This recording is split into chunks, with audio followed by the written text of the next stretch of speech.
আসসালামু আলাইকুম। তো ফাইনালি গাইস আমিও চলে এলাম সেই ভাইরাল ডিম ভাজা নিয়ে। তো প্রত্যেকেই দেখছি আজকাল ছাদে গিয়ে বা টিনের চালে বা উঠোনের মধ্যে ডিম ভাজছে এবং ডিম যে ফ্রাই প্যানে দিচ্ছে রৌদ্রের তাপে ছন করে শব্দ হচ্ছে। তো সেটাই আজকে আমি পরীক্ষা করার জন্য ছাদে চলে এলাম একটা ফ্রাই প্যান, খুন্তি আর একটা ডিম নিয়ে। তো আজকে তাপদাহ হচ্ছে অনেক বেশি, সারা বাংলাদেশ সহ পশ্চিমবঙ্গে প্রচণ্ড তাপদাহ হবে এবং আমি ঠিক একটার সময় ছাদে উঠে ফ্রাই প্যানটা রেখে গেছি আর ডিম আর খুন্তিটা নিয়ে আবার চলে গিয়েছি, কারণ এত প্রচণ্ড তাপমাত্রাতে কখনোই লাইভ করা যাবে না, পসিবল না। যার কারণে আমি ফ্রাই প্যানটা রেখেই একদম চলে গিয়েছি যাতে আমার গায়ে কোনো মানে তাপটা না লাগে। তো তো ফ্রাই প্যান বসিয়েছি, প্রায় 20 মিনিটের মতো হয়ে গেল। কিছুক্ষণ পরপর এসে দেখলাম গরম হয়েছে কি না, যদিও ছাদের উপর পা রাখার কোনো মানে জায়গা নেই। তো অনেকটা সময় আমি ওয়েট করেছি, প্রায় 25-26 মিনিট পরে আমি তেল এনে একটু তেল দিয়ে আবার চলে গিয়েছি যে দেখি কি অবস্থা। তেলটার মধ্যে যখন ডিমটা ছাড়বো তখন ছ্যাদ করে শব্দ হয় কিনা। আর এই যে দেখেন ছাদের মধ্যে এই বিশাল বড় একটা আম গাছের মধ্যে অনেক আম ধরে আছে, একদম ঝুলে ঝুলে পড়ছে। আর আমগুলা কিন্তু অনেকটা হলদে বরণ হয়ে গিয়েছে, এটা কিন্তু পাকছে না, রোদের তাপে কালারটা চেঞ্জ হয়ে যাচ্ছে, দেখতে খুবই সুন্দর লাগছে। তো আমি যতদূর পেরেছি দেখিয়েছি, 1:27 বাজে।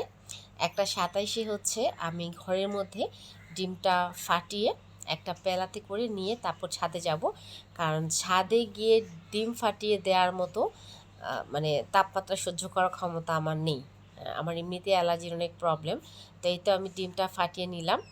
এখন চলেন আমি আস্তে আস্তে করে ছাদে উঠে যাই। খুন্তি আর ডিম নিয়ে আমি চলে যাচ্ছি ছাদের মধ্যে। প্রচণ্ড রোদ, দেখা যাচ্ছে কিনা আমি জানি না কিছু। তো এই তো আমরা এখন ডিমটা দিব, দেখি ডিম দিলে শব্দটা হয় কিনা। তেলটা গরম হয়ে গিয়েছে, আমি কোনো শব্দ শুনতে পাইনি। তো যাই হোক, ডিম দিয়েছি, ডিম কিন্তু কোনো রকম কোনো কিছুই হচ্ছে না। তো আমি এখানে 30 মিনিটের মতো রেখেছিলাম। 10 মিনিট পর এসে আমি ডিমটা দেখে গিয়েছি। অনেক কষ্ট করে কোনো রকমে ডিমটা আপনার একটু মানে হাফ বয়েলও হয়নি, সাদা সাদাটা ভাব হয়েছে, যদিও রৌদ্রের তাপে ওরকমভাবে বোঝা যাচ্ছে না। কুসুমটা যেমন ছিল তেমনই আছে, শুধু ডিমের যে সাদা অংশটা সেটা একটু হাফ বয়েলের মতো হয়েছে। তো আমি বলেছিলাম যে আমি 10 মিনিট পর উঠে উঠে দেখছি। তো গাইস, যারা বলছে যে ডিমটা একদম ভেজে কড়কড়া হয়ে যাচ্ছে, সাথে সাথে খাওয়া যাচ্ছে, তাদেরটা কিভাবে হচ্ছে আমি জানি না, কিন্তু আমার এতটুকু ধৈর্য ক্ষমতা নেই যে আমি এখানে ঘন্টার পর ঘন্টা বসে থেকে ডিমটা পুরো কড়কড়া করে ভেজে নিয়ে যাব। যার কারণে আমি ডিম নিয়ে নেমে চলে যাচ্ছি। আমার যতটুকু হয়েছে এটাতে কিছুই হবে না, এটা না হাফ বয়েল হয়েছে না ফুল বয়েল হয়েছে, কিছুই হয়নি। তো রোদের তাপে মোটামুটি সাদা অংশটা একটু হয়েছে, তারপরে বেশ ভালোই হয়েছে। গতকালকে দেখেছিলাম যে কিছুই হয়নি, আজকে মোটামুটি হয়েছে, এতেই আমি অনেক খুশি। তো বাকিটা আমি চুলোর মধ্যে ভেজে নিব, আর আপনারা যারা ট্রাই করতে চান ট্রাই করতে পারেন, তবে আমার এটা সত্য ঘটনা।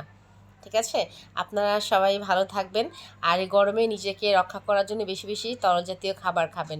সবাইকে অনেক অনেক ধন্যবাদ। আসসালামু আলাইকুম।